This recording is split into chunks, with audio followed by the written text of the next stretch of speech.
A terceira e última questão que eu queria abordar é a religião, fator de integração e coesão social. Portanto, como disse há pouco, relegar o fenómeno religioso para a esfera exclusivamente privada é renegar o facto de que o homem é um ser eminentemente social e que a sua dimensão social corresponde em muitos casos,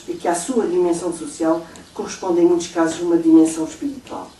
A laicidade respeitadora das religiões reconhece, de facto, o homem na sua diversidade e complementaridade. As religiões podem contribuir para reforçar os laços sociais, a coesão social e a unidade nacional. Obrigar as religiões a fecharem sobre si próprias é favorecer uma lógica sectária e comunitarista, uma lógica de gueto. Pelo contrário, favorecer a sua expressão pública é incentivar a sua capacidade de integração social. As religiões que tiveram e têm um papel determinante na construção das identidades são uma componente social e devem participar na vida da comunidade nacional.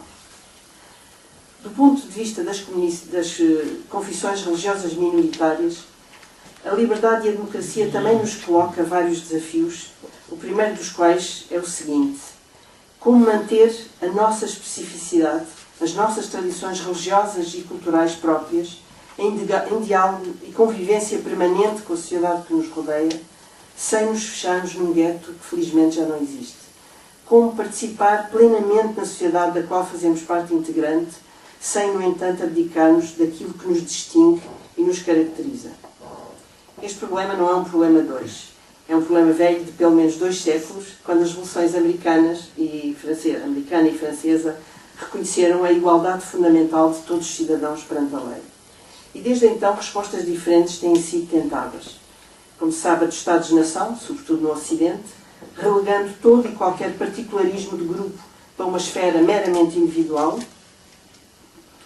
e a dos Estados multinacionais, por exemplo, o Império Otomano até 1920, ou o ex-Bloco de Leste, por exemplo, enfim, de uma forma diferente, onde o reconhecimento e a convivência das diversas nacionalidades, religiões e culturas estava subordinada à cultura dominante, à cultura islâmica no Império Otomano ou à cultura russa no Império Soviético. Mas com o desmonorar dos impérios e a emergência de novas nacionalidades, com o agudizar dos fundamentalismos nacionalistas e religiosos, este problema toma uma nova acuidade. Nós conhecemos a resposta da ultra-ortodoxia.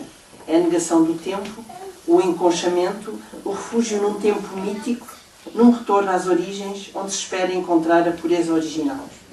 Esta resposta, por muitos danos que cause, está condenada ao desaparecimento, porque é anacrónica, castradora, autofágica. Vai contra a corrente da vida. Mas ela é testemunha do desespero perante a possibilidade de perda da identidade, porque vivemos hoje sujeitos em permanência à pressão assimiladora, ao rolo compressor de uma sociedade que tende a uniformizar comportamentos, valores e culturas.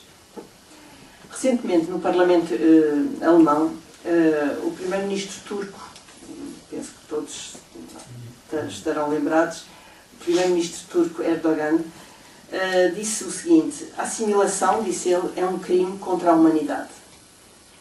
Ele dizia isto defendendo a criação na Alemanha de escolas e universidades turcas com professores mandatados pela Turquia. Esta é uma posição.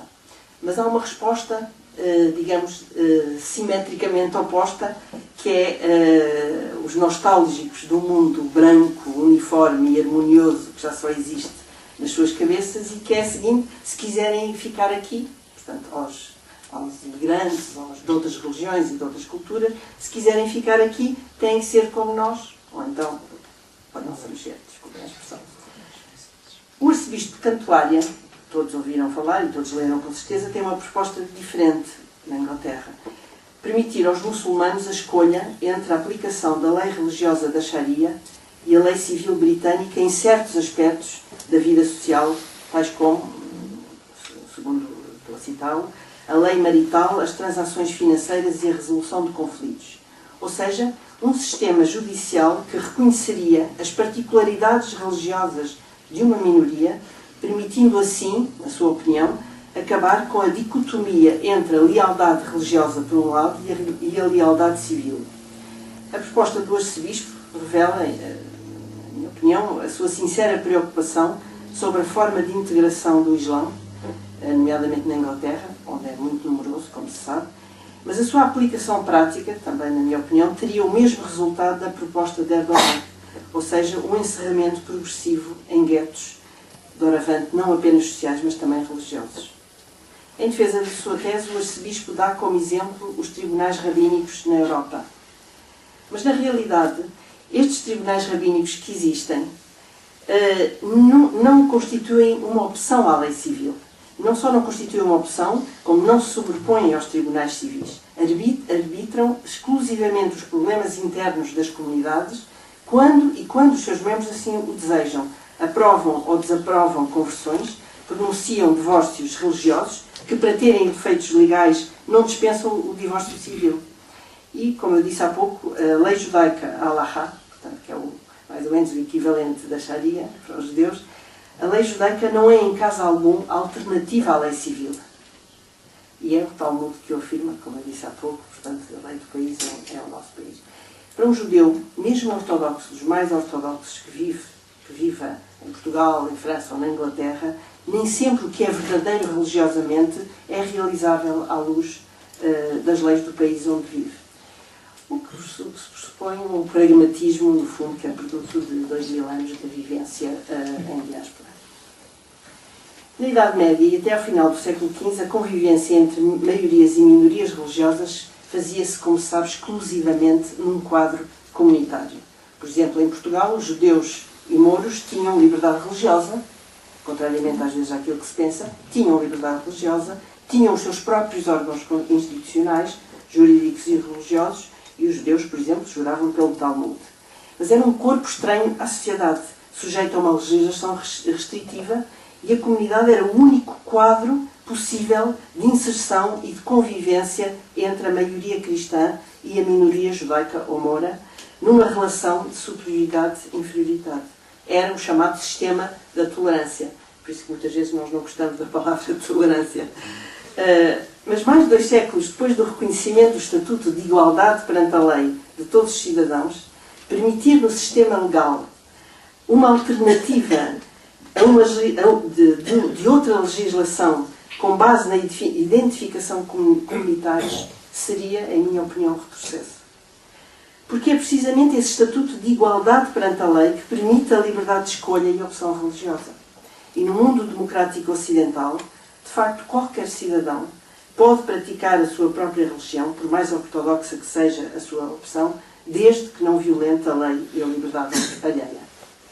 Portanto, não são, em minha opinião, as tão hipotéticas quanto falsas restrições religiosas que impedem a integração de muçulmanos, judeus ou hindus ou outros, tal como não seria uma hipotética introdução da Sharia ou da Halakha ou de qualquer outro sistema,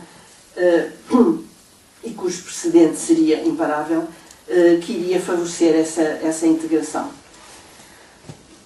Nem o reconhecimento legal de uma qualquer diferença cultural que já pouco existe para as gerações que já nasceram no Ocidente.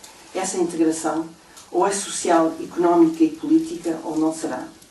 E ela depende, de facto, de 2 fatores. Em primeiro lugar, e sempre, da vontade dos próprios, do seu esforço e do seu combate pela sua integração, e, em segundo lugar, da sociedade em que vivem e da sua capacidade de integração. E muitas vezes o tão apregoado multiculturalismo não é demasiadas vezes mais do que indiferença, condescendência paternalista e subsídios em vez de respeito. Depois, e para terminar, é aqui que a questão da laicidade positiva, ou seja, uma visão liberal da laicidade, feita de negociação permanente e de equilíbrio das liberdades individuais e coletivas, pode dar uma resposta. E só ela permite a plena realização pessoal e cívica que para muitas pessoas passa pela prática de uma religião. Ao estimular uma prática religiosa tolerante e respeitadora das convicções alheias, a laicidade positiva é também um antídoto contra os fundamentalismos religiosos e laicos. Obrigada.